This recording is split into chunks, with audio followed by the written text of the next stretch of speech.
मित्रांनो, कसे आहात? सध्या कोरोनाची साथ चालू असल्यामुळे आपल्या शाळा बंद आहे. शाळा बंद असल्या तरी शिक्षण चालूच आहे. ठेवायलाच हवे. का बरं? कारण जसे आपण खेळून आपल्या शारीरिक आरोग्य चांगले राहते, तसेच रोज आपण अभ्यास केला, नवीन माहिती मिळवली की आपलं मेंदू तल्लख राहतो, मेंदू ताजातवाना कार्यक्षम राहतो. आणि यासाठीच मुलांनो, रोजच्या रोज आपण अभ्यास केलाच पाहिजे. यासाठीच बृहन्मुंबई महानगरपालिका शिक्षण विभाग व्हर्च्युअल सेंटरद्वारे आपल्यासाठी काही शैक्षणिक व्हिडिओ बनवले आहेत. हे व्हिडिओ आपणास यूट्यूबवर पाहायला मिळते. विद्यार्थी मित्र, मी श्रीमती निशा अविनाश केळणे, गोखले रोड, म्युनिसिपल मराठी उपरा, शाळा क्रमांक 2, जी उत्तर विभाग येथे कार्यरत आहे. मी आपल्यासाठी इयत्ता 5वी विषय मराठीचे अध्यापन करणार आहे. मुलांनो, आज आपण एक नवीन घटक शिकूया. चला तर मग.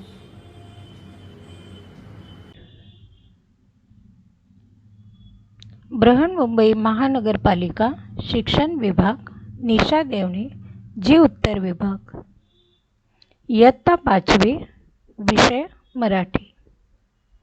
घटक 4, सावरपाडा एक्सप्रेस, कविता राऊत. विद्यार्थ्यांनो, तुम्हाला कोणती गोष्ट करायला जास्त आवडते रे? समजा तुमच्यासमोर खूप खाऊ ठेवला आहे आणि त्याच वेळी तुमचे आवडीचे मित्रमैत्रिणी बाहेर आल्यात आणि खेळायला बोलवत आहेत, तर कोणती गोष्ट करायला तुम्हाला आवडेल? नक्कीच खेळायला जायला आवडेल, कारण मुलांचा खेळण्यात जास्त जीव असतो. खेळ त्यांना जास्त आवडतो, जास्त प्रिय असतो. तर या खेळातूनच कविता राऊत नावाची एका छोट्या आदिवासी पाड्यातील मुलगी जागतिक पातळीपर्यंत कशी गेलेली आहे ते आपण या पाठात आज पाहणार आहोत.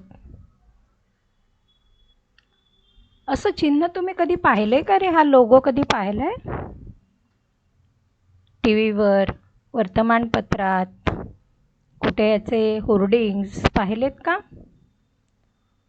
हे आपल्या जागतिक पातळीवर ऑलिम्पिक क्रीडा स्पर्धा होतात, त्याचं हे सिम्बॉल आहे. आपण या स्पर्धेविषयी थोडीशी माहिती घेऊया. उन्हाळी ऑलिम्पिक क्रीडा स्पर्धा ह्या दर 4 वर्षांनी खेळवल्या जाणाऱ्या बहुक्रीडा स्पर्धा आहेत. दर 4 वर्षांनी या ऑलिम्पिक क्रीडा स्पर्धा होत असतात. सर्वात पहिली उन्हाळी ऑलिम्पिक स्पर्धा 1896 साली ग्रीसच्या अथेन्समध्ये भरवली गेली. तेव्हापासून दर 4 वर्षांनी 1916, 1940 व 1944चा अपवाद वगळता उन्हाळी ऑलिम्पिक स्पर्धांचे आयोजन केले जात आहे. बघा, 1896 सालापासून म्हणजे 100, जवळजवळ आता 125 वर्ष होत आली, या ऑलिम्पिक स्पर्धा घेतल्या जातात. आंतरराष्ट्रीय ऑलिम्पिक समिती ह्या संस्थेवर स्पर्धा आयोजित करण्याची जबाबदारी आहे. उन्हाळी ऑलिम्पिकच्या प्रचंड यशानंतर 1924 सालापासून हिवाळी ऑलिम्पिक क्रीडा स्पर्धा देखील भरवल्या जात आहेत. स्पर्धेच्या प्रत्येक प्रकारामध्ये पहिल्या येणाऱ्या खेळाडू अथवा संघाला सुवर्णपदक, दुसऱ्याला रौप्य पदक तर तिसऱ्याला कांस्य पदक देण्यात येते.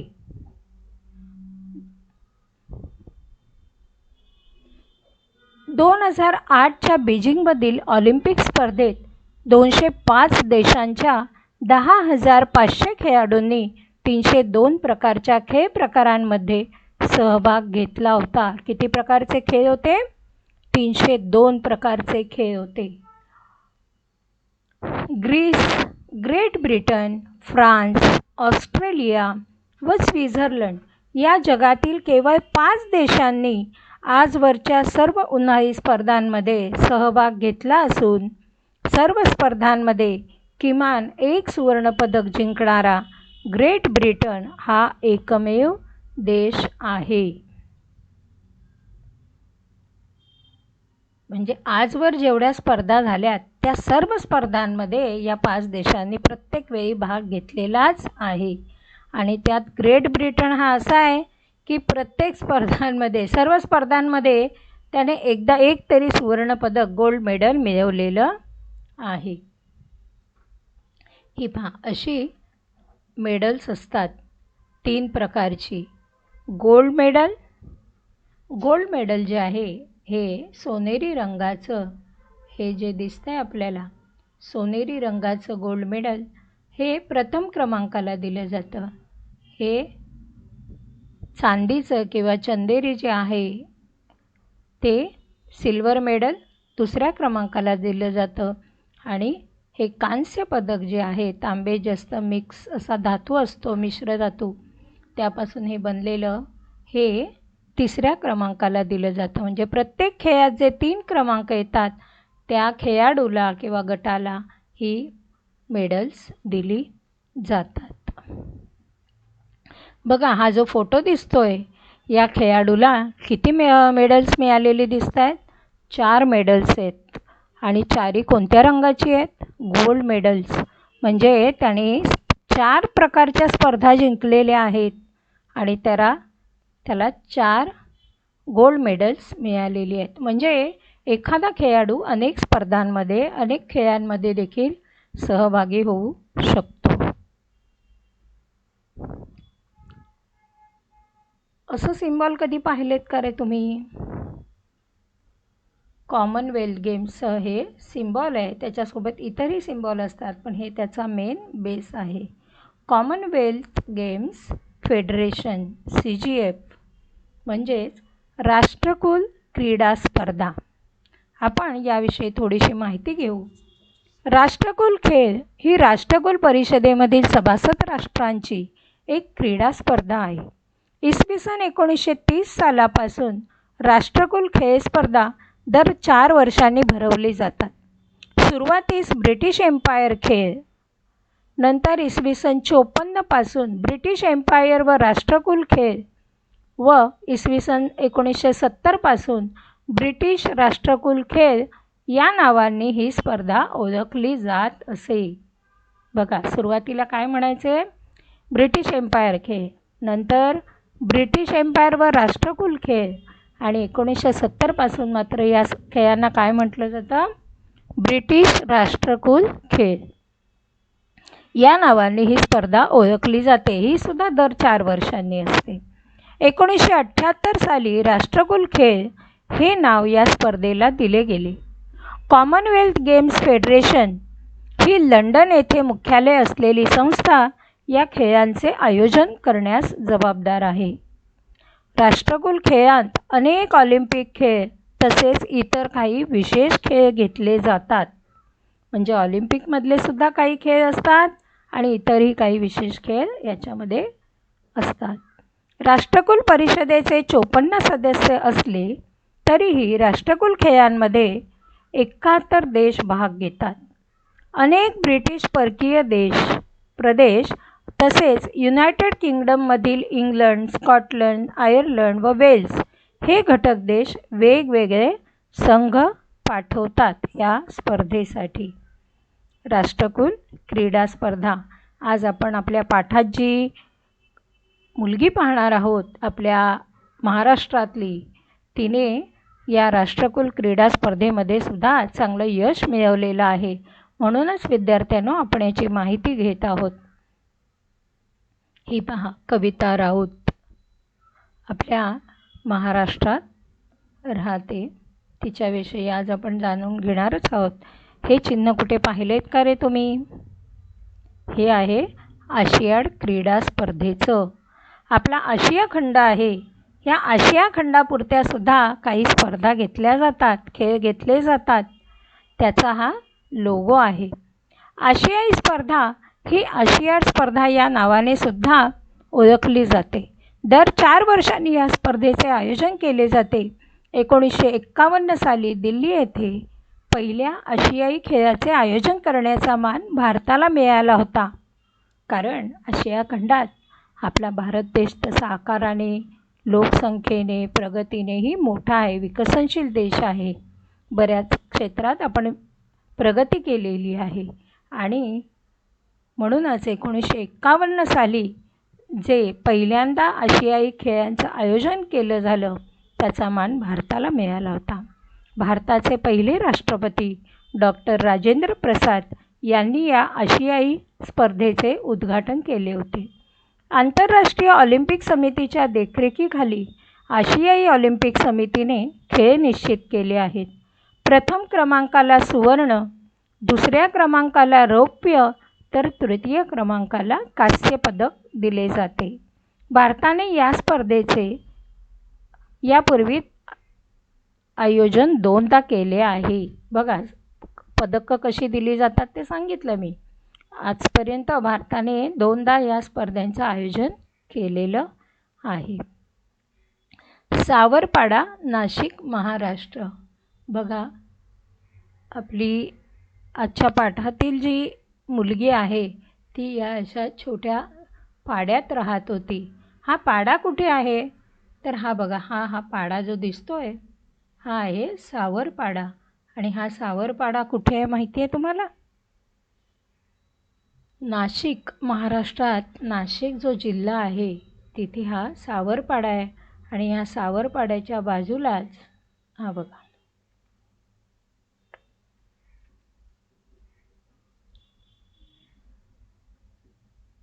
हा आहे सावरपाडा आणि हा आहे ठाणापाडा. इथे असे छोटे छोटे आदिवासी पाडे आहेत आणि त्या पाड्यातली ही मुलगी आहे. बघा, एवढ्याशा छोट्या.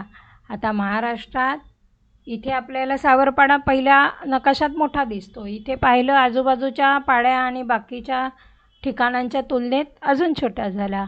आणि आपण इथे भारताच्या तुलनेत जर पाहिलं तर बघा, इकडे हा नाशिक जिल्हा, हा आपला महाराष्ट्र, इकडे हा असा महाराष्ट्र, वरती हा मध्य प्रदेश आणि इकडे गुजरात.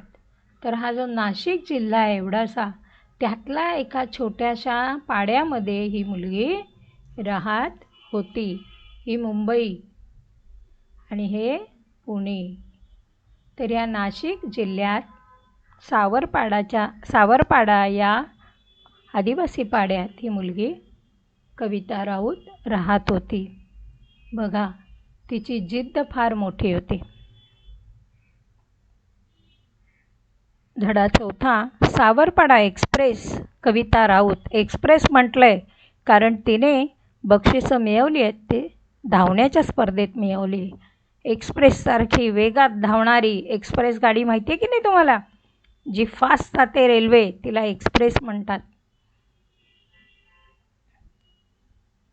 बघा, जिंकल्यानंतरचा तिचा हा फोटो आहे. या पाठाचे लेखक आहेत संतोष साबळे.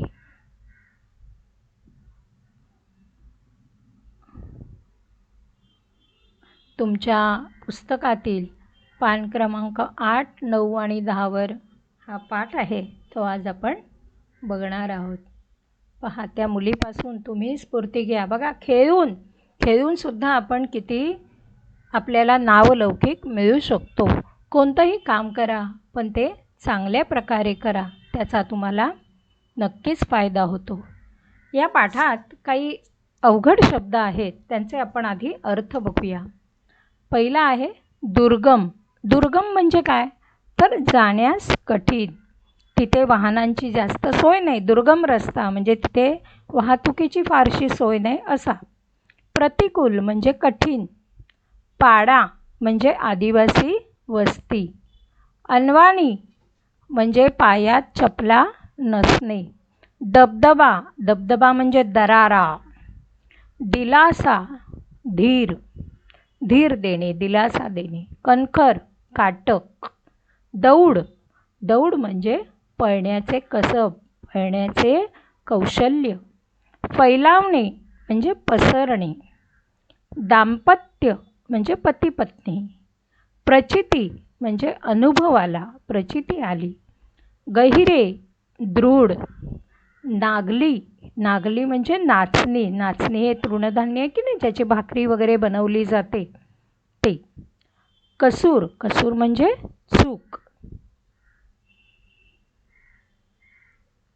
आता आपण पाठ वाचूया. दुर्गम भागातील रस्ते म्हणजे मातीचा धुराला. पाण्यासाठी वणवण करणे हा रोजचा दिवस. म्हणजे कच्चे रस्ते असल्यामुळे मातीचा धुरा, मातीचे रस्ते होते. शिवाय पाण्यासाठी वणवण म्हणजे तिथे पाण्याची सोय नव्हती. म्हणजे पाण्यासाठी या लोकांना, या पाड्यावरील लोकांना दूर दूर जावं लागे. अशा प्रतिकूल परिस्थितीत कुरकुर न करता, हार न मानता जीवन जगणे म्हणजे एक दिव्यच. आमच्याकडे रोजच कटकट आहे पाण्याची, आमच्याकडे हीच अडचण आहे, तीच अडचण आहे, असं काही न म्हणता जीवन जगणं म्हणजे एक दिव्य होतं. आणि अशा प्रकारचं जीवन जगताना या मुलीने एवढा मोठा विक्रम केलेला आहे. अशा खेड्यापाड्यांमध्ये गुणवत्ता असते, पण ती शोधावी लागते. कारण शहरातून वगैरे तुम्हाला लगेच प्रसिद्धी मिळू शकते, पण खेड्यातलं हे बुद्धिमान जी मुलं असतात ती खास आपल्याला शोधावी लागतात. असाच एक डोंगर दऱ्यांनी वेढलेला आदिवासी पाडा. पाण्याच्या शोधासाठी तिथे मैलोन मैल भटकंती करावी लागे. त्याच आदिवासी पाड्यावर अनवाणी पायांनी चालणारी, लाकूड फाटा गोळा करणारी एक मुलगी. लाकूड फाटा म्हणजे सुकलेली लाकडं चुलीसाठी गोळा करणारी. तिने राष्ट्रकुल आणि आशियाई क्रीडा स्पर्धेत भारताचा दबदबा निर्माण केला. कोणत्या स्पर्धेत? आत्ता आपण पाहिलं की नाही, राष्ट्रकुल स्पर्धा आणि आशियाई क्रीडा स्पर्धा. भारताचा दबदबा म्हणजे भारताचा दरारा निर्माण केला तिने आणि ऑलिम्पिक स्तरावर झेप घेतली. या आंतरराष्ट्रीय धावपटूचे नाव आहे कविता राऊत आणि त्या पाड्याचे नाव आहे सावरपाडा. हा पाडा नाशिक जिल्ह्यातील त्र्यंबकेश्वर तालुक्यात आहे. तिचे बालपण निसर्गाच्या सानिध्यात गेले. तिची आजवरची वाटचाल एक दीर्घ साधना बनली आहे. राष्ट्रकुल क्रीडा स्पर्धेत कांस्य आणि आशियाई क्रीडा स्पर्धेत रौप्य व कांस्य अशी पदके कविताने पटकावली. लागोपाठच्या या दोन्ही स्पर्धांमध्ये भारताचे नाव उंच करणारी धावपटू म्हणजेच सावरपाडा एक्सप्रेस कविता राऊत. चीनमधील ग्वांगझोऊ येथे झालेल्या आशियाई क्रीडा स्पर्धेत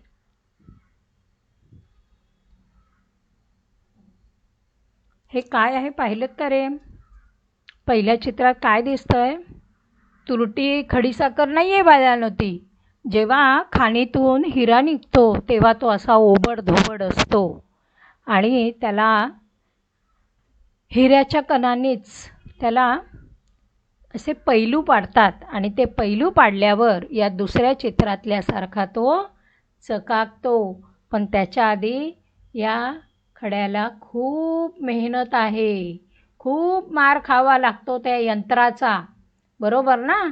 आणि मग चांगले त्याला तास पडले की असा तो कोणत्याही बाजूने पाहिला की असा चमकतो. हिऱ्याला पैलू पाडणे याला काय म्हणतात?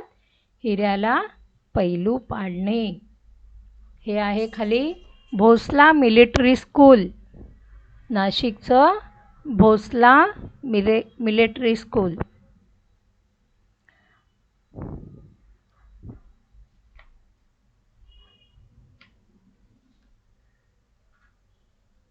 ग्वांगझोऊ येथे झालेल्या आशियाई क्रीडा स्पर्धेत 10,000 मीटर धावण्यात कविताचे सुवर्णपदक अवघ्या सेकंदाने हुकले. 10,000 मीटर.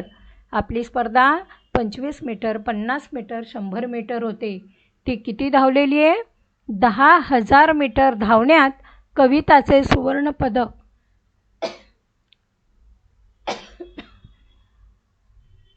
कविताचे सुवर्णपदक अवघ्या सेकंदाने हुकले. पण त्या प्रसंगी कविताची समजूत तिच्या आईने काढली. आईच्या शब्दाने कविताला दिलासा मिळाला. अवघ्या 4थी शिकलेल्या आईच्या समंजस शब्दांनी कविताला आजवर अनेक कठीण प्रसंगी आधार दिला आहे. कष्टप्रद अनुभवांमुळे कविताचे पाय कणखर बनले. नाशिक जिल्हास्तरीय शालेय क्रीडा स्पर्धेत कविताने धावण्यात प्रथम क्रमांक मिळवला.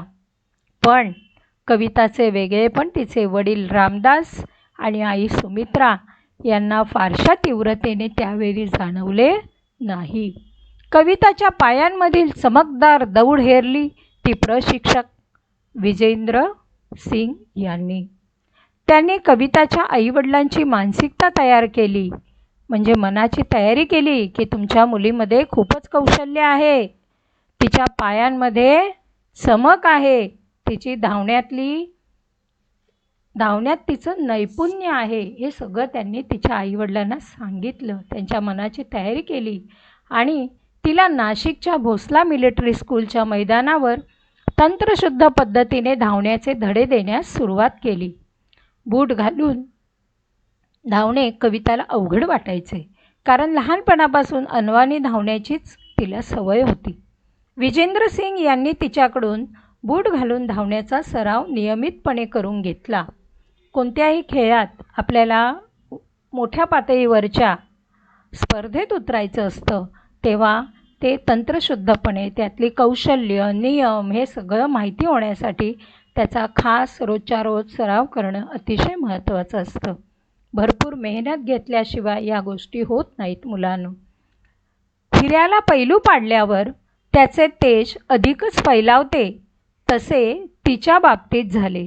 गुजरातमधील गांधीनगर येथे झालेल्या राष्ट्रीय पातळीवरील शालेय स्पर्धेत धावण्यात रौप्य पदक मिळवून तिने यशाचा आरंभ केला. बघा, आधी राष्ट्रीय पातळीवर गुजरातला जी धावण्याची स्पर्धा झाली, शालेय स्पर्धा, त्यात तिने रौप्य पदक, दुसरा क्रमांक मिळवला. पुढे मग नाशिक येथे सराव आणि हर्सूल येथे शिक्षण अशी कसरत कविता करत होती. कारण एका ठिकाणी खेळ आणि एका ठिकाणी शिक्षण, कारण एवढी सोय नव्हती सगळीकडे. पण ती ही कसरत करत होती, त्रास घेत होती. कविताची ही ओढाताण पाहून विजेंद्र सिंग यांनी तिला 11वीसाठी भोसला मिलिटरी कॉलेजमध्ये प्रवेश मिळवून दिला. आता या कॉलेजमध्ये तिला प्रवेश तर मिळाला 11वीला, पण ती राहणार कुठे, हा कविताच्या आईवडिलांना पडलेला प्रश्नही विजेंद्र सिंग यांनी सोडवला. 24 ऑक्टोबर 2002 पासून पुढील 5 वर्षे ती त्यांच्याच घरी राहिली. ती कोणाकडे राहिली? आपले शिक्षक जे होते प्रशिक्षक विजेंद्र सिंग, त्यांच्या घरी राहिली. हे पहा, तिचे प्रशिक्षक विजेंद्र सिंग आणि ही कविता राऊत. स्वतःचा एक मुलगा आणि एक मुलगी असलेल्या सिंग दाम्पत्याने आपली दुसरी मुलगी म्हणून कविताचा सांभाळ केला. कारण सरांनी, त्या शिक्षकांनी तिच्यातले गुण हेरले होते आणि म्हणून त्यांनी तिचा सांभाळ केला. तिच्या धावण्याच्या गतीकडे विजेंद्र सिंग यांनी लक्ष पुरवले आणि त्याची प्रचिती म्हणजेच कविताचे यश. एकापाठोपाठ एक विक्रम तिच्या नावावर झळकू लागले. कविताच्या यशामुळे हर्सूल, सावरपाडा या भागास नवी ओळख मिळाली. आज केवळ राऊत कुटुंबालाच कविताचा अभिमान वाटतो असे नाही, तर संपूर्ण हर्सूल परिसराची हीच भावना आहे. नवी दिल्लीतील राष्ट्रकुल स्पर्धेत कविता जिंकल्याचे जाहीर होताच हर्सूल, सावरपाडा येथे जणू काही दिवाळीच साजरी झाली होती. स्पर्धेत विजयी झाल्यानंतर कविता आपल्या गावी येणार म्हणून सकाळपासून जो तो स्वागताच्या कामात गुंतला होता.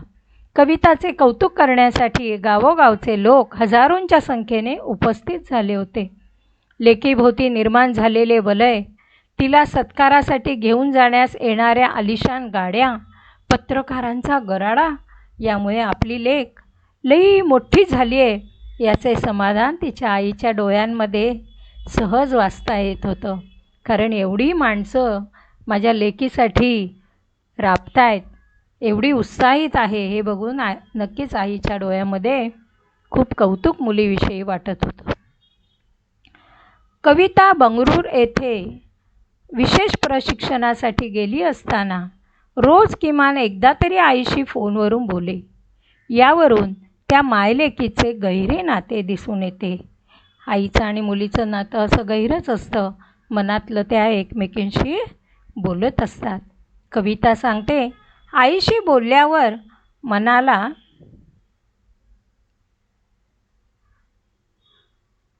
या कोण आहेत माहिती आहे तुम्हाला? पी.टी. उषा.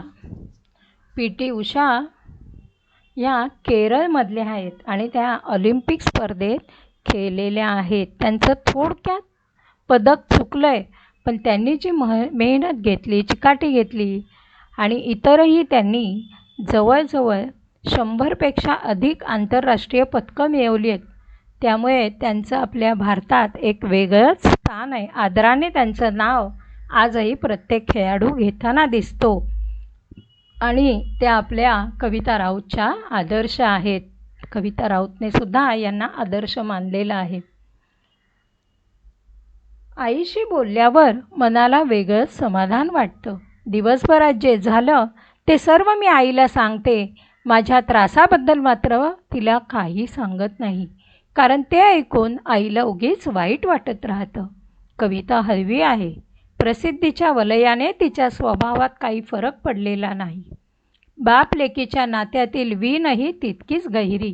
जसं मायलेकींचं, मायलेक म्हणजे आईचं आणि मुलीचं, तसंच वडिलांचं आणि मुलीचं नातंही तसंच घट्ट होतं, गहिरं होतं, गर्द होतं, दृढ होतं. लहानपणी आपले बोट धरून चालणाऱ्या कविताच्या पायांमध्ये मोठेपणी इतके बळ येईल असे तिच्या आईवडिलांना कधी वाटलेच नव्हते. कविताच्या यशाचे सर्व श्रेय ते प्रशिक्षक विजेंद्र सिंग यांना देतात. जेव्हा कविता प्रतिकूल आर्थिक परिस्थितीशी झगडत होती, तेव्हा तिला आर्थिक मदत मिळावी म्हणून जो भेटेल त्या प्रत्येकास विनंती करण्यात विजेंद्र सिंग यांनी कोणताही कमीपणा वाटू दिला नाही. कारण विद्यार्थी तर माझा चांगला आहे, मग तो पैशासाठी मागे राहू नये म्हणून स्वतः शिक्षकांनी सुद्धा लोकांकडून मदत मागण्यास कमीपणा नाही वाटला त्यांना. तेव्हा त्यांनी कमीपणा वाटू दिला असता तर कदाचित आज कविता या स्थानापर्यंत पोहोचू शकली नसती. गेल्या काही वर्षांपासून कविता कुटुंबापासून दूर राहत असली तरी तिने सर्वांचे प्रेम जपले आहे. घरचे सण समारंभ, उत्सव यामध्ये प्रत्यक्ष सहभागी होता येत नसल्याची खंत कविताला वाईट वाटते. बंगळुरूच्या क्रीडा केंद्रात कविताला तिच्या आवडीच्या अजून एका गोष्टीपासून दूर राहावे लागे, ती म्हणजे वांग्याची भाजी आणि नागलीची भाकरी. हा गावचा खास मेनू, पण तो मात्र तिला तिथे मिळत नसे. कवितामुळे सावरपाड्याचे नाव आज सर्वदूर पसरले आहे. कविता तिथल्या मुलामुलींसाठी आदर्श ठरली आहे. आज कविता भारतातील अव्वल धावपटू आहे.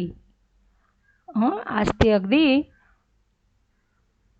1 नंबरची धावपटू आहे भारतात. पी.टी. उषा या धावपटूला ती आपला आदर्श मानते. हा जो फोटो आहे तो आहे पी.टी. उषा यांचा. त्यांना ती आपला आदर्श मानते. ती खूप मेहनती आहे. धावण्याचा सराव ती मनापासून करते. आपल्या प्रशिक्षकांनी दिलेल्या छोट्या मोठ्या सूचनांचे कटाक्षाने पालन करते. कारण शिक्षक जेव्हा आपल्याला काही सूचना करत असतो लहान मोठ्या, त्या काहीतरी विचार करून देत असतो. नेमकं आपल्यातलं काहीतरी हेरून देत असतो. म्हणून आपण मुलांनी ते ऐकणं फार महत्त्वाचं असतं, कारण ते तुमच्या भल्यासाठीच असतं. तर ही मात्र त्या सगळ्या सूचना कटाक्षाने न विसरता पाळत असे. कविताचे म्हणणे आहे, मेहनत करणे आपल्या हातात असते. मेहनत हाच उद्दिष्टाकडे, ध्येयाकडे नेणारा महामार्ग आहे. कष्ट करणं आपल्या हातात आहे आणि त्या मार्गातूनच आपण आपल्याला हवं तिथे पोचणार आहोत. हा महामार्ग आपल्याला यशाकडे नेतो. आपले जीवन आपणच घडवतो. कोणत्याही खेळाडूसाठी शारीरिक तसेच मानसिक तंदुरुस्तीही महत्त्वाची असते. कविता सरावात कधीच कसूर करत नाही, म्हणजे सराव कधीच, ती प्रॅक्टिस कधीच चुकवत नाही. आणि खेळाडूसाठी जसं शारीरिक तंदुरुस्ती असते तशीच मानसिक तंदुरुस्तीही महत्त्वाची असते. कारण मन देखील उत्साही पाहिजे, फ्रेश पाहिजे. कविताचे इतर झगमगाटी गोष्टींकडे जराही लक्ष नसते. खेळाचा सराव चालू असतानाच यशवंतराव चव्हाण महाराष्ट्र मुक्त विद्यापीठामुळे तिच्या शिक्षणातही खंड पडला नाही. खेळ तर चालूच होता आणि यशवंतराव चव्हाण महाराष्ट्र मुक्त विद्यापीठ म्हणजे बाहेरून त्याला आपल्याला परीक्षा देता येतात घरी अभ्यास करून. त्यामुळे तिच्या शिक्षणातही खंड म्हणजे थांबलं नाही शिक्षण. कविता ही तिच्या जीवन प्रवासाची नायिका आहे. बरोबर ना? तीच तिच्या जीवन प्रवासाची नायिका आहे. तिने स्वतःहून स्वतःमध्ये जिद्द वाढवत नेली, मेहनत करत गेली, म्हणून आज ती एवढ्या पदाला पोचली आहे. लेखक आहेत संतोष साबळे. ही कविता बघा गोल्ड मेडल दाखवताना दिसते ना, खुश झालेली आहे.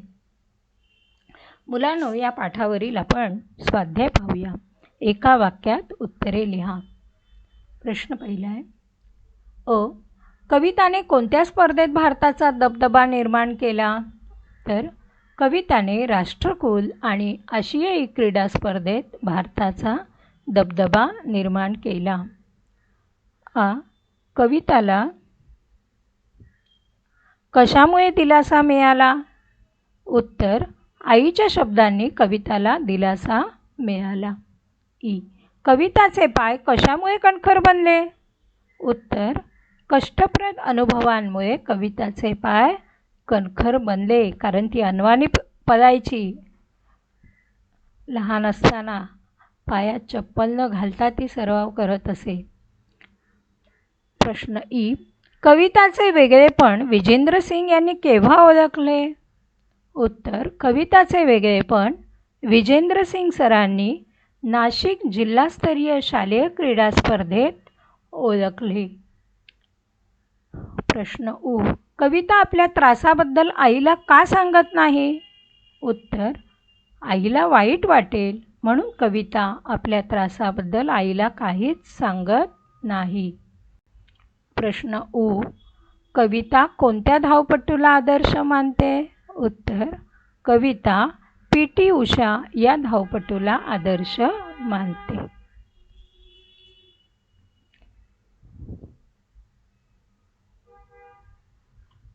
कविता पी.टी. उषा या धावपटूला आदर्श मानते.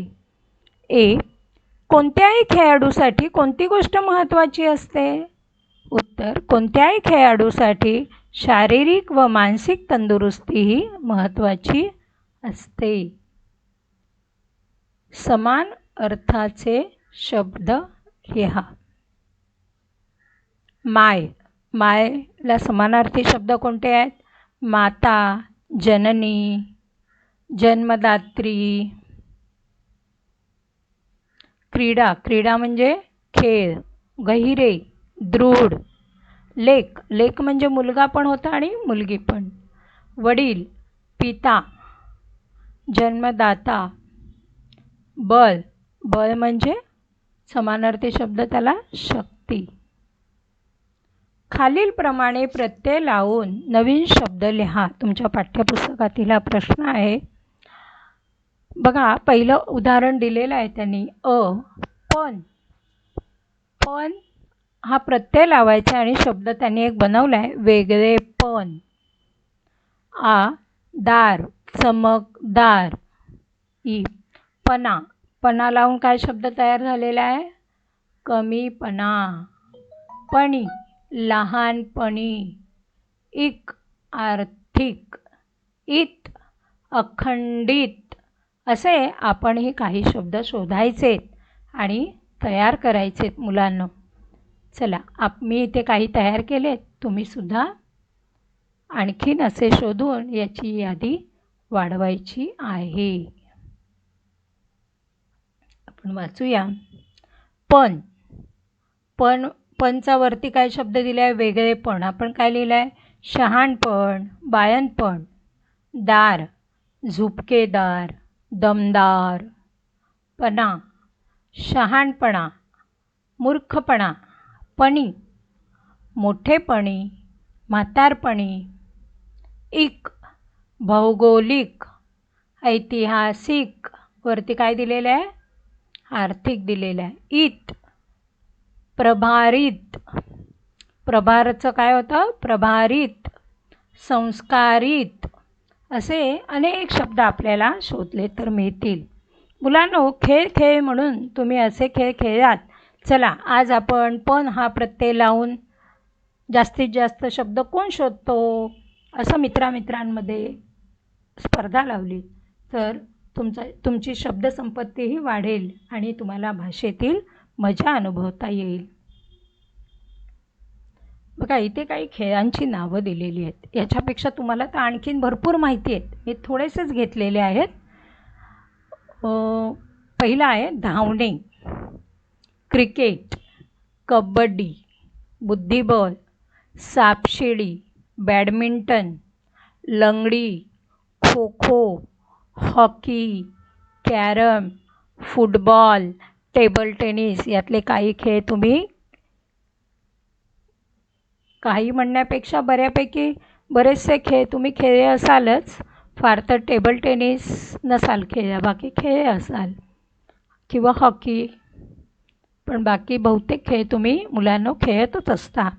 ह्या खेळाचा आपण जरा वेगळ्या पद्धतीने त्याचा विचार करू. यातले बैठे खेळ कोणते आहेत? कोणते आहेत बघा बरं. कुठला आहे बैठा खेळ? जरा विचार करा. धावणे आहे का? नाही. कोणता आहे? बुद्धिबळ. Very good. बुद्धिबळ हा बैठा खेळ आहे. सापशिडी बैठा खेळ आहे. कॅरम बैठा खेळ आहे. हे तिन्ही खेळ बैठे आहेत, बाकीचे मैदानी आहेत. तसंच खेळांचं हे आपण काय केलं, असं वर्गीकरण केलं. आणखी कसं करू शकतो आपण खेळाचं वर्गीकरण? वैयक्तिक खेळ आणि गटातील खेळ. आता वैयक्तिक खेळ म्हणजे त्यात एकटा स्पर्धक असतो. आता धावण्याची स्पर्धा असते, मी चांगला धावलो तो माझा पहिला नंबर येतो, बरोबर ना? म्हणजे ती वैयक्तिक स्पर्धा झाली. आणि गटातून असतात ते कोणते खेळ आहेत? क्रिकेट. क्रिकेटची टीम असते, संघ असतो की नाही, 11 जणांचा. जिंकलं की ते 11 जण जिंकले असं. मग अशा पद्धतीने तुम्ही वैयक्तिक खेळ आणि गटातील खेळ असंही खेळांचं वर्गीकरण करायचं आहे. मी इथे 10च खेळ लिहिलेत. तुम्हाला जेवढे माहिती आहेत तेवढे तुम्ही वहीत लिहायचे आणि त्याचं बैठे खेळ, मैदानी खेळ, वैयक्तिक खेळ आणि गटातील खेळ असं वर्गीकरण करायचं. बघा, तुम्हाला भरपूर गेम्स, खेळही माहिती होतील आणि त्याची माहिती देखील होईल आणखीन. तर मुलांनो, आपल्यालाही कविता राऊतसारखी मेहनत करायची आहे, जिद्द ठेवायची आहे आणि आपण जे ठरवलं आहे त्यासाठी खूप खूप खूप कष्ट करायचे, मनापासून करायचे. आपणच आपला आदर्श, स्फूर्ती बनायचं आहे. तर कसा वाटला मुलांनो हा पाठ? आपल्याला हा धडा वाचा आणि याचे प्रश्न तुमच्या वहीत लिहा. थँक्यू. चला तर मग मुलांना, तुम्हाला हा घटक समजलाच असेल. नसेल समजला तर हा व्हिडिओ पुन्हा पहा आणि या घटकावरील तुमच्या पाठ्यपुस्तकातील स्वाध्याय तुमच्या वहीत सोडवा. कठीण शब्दार्थ, वाक्प्रचार जे आलेले आहेत त्यांचे अर्थ समजून घ्या, पाठ करा आणि ते वापरून 2-2 वाक्य तयार करा. रोजच्या रोज कोणत्या ना कोणत्या विषयाचे व्हिडिओ पाहत राहा आणि आपल्या मेंदूला तल्लख ठेवा. मुलांनो, हसा काय खेळा, परंतु अभ्यास करा. तसेच कविता असेल तर त्या कवितेला तुमच्या आवडीची चाल लावा. छानपैकी चाल लावून कविता पाठ करा, म्हणा, त्याचा व्हिडिओ काढा, आईबाबांना दाखवा, शिक्षकांना दाखवा, मित्रमैत्रिणींना दाखवा. आणि व्हिडिओ आवडला असेल तर सबस्क्राईब करायला विसरू नका. बेल आयकॉनला टच करा. चला तर मग, थँक्यू.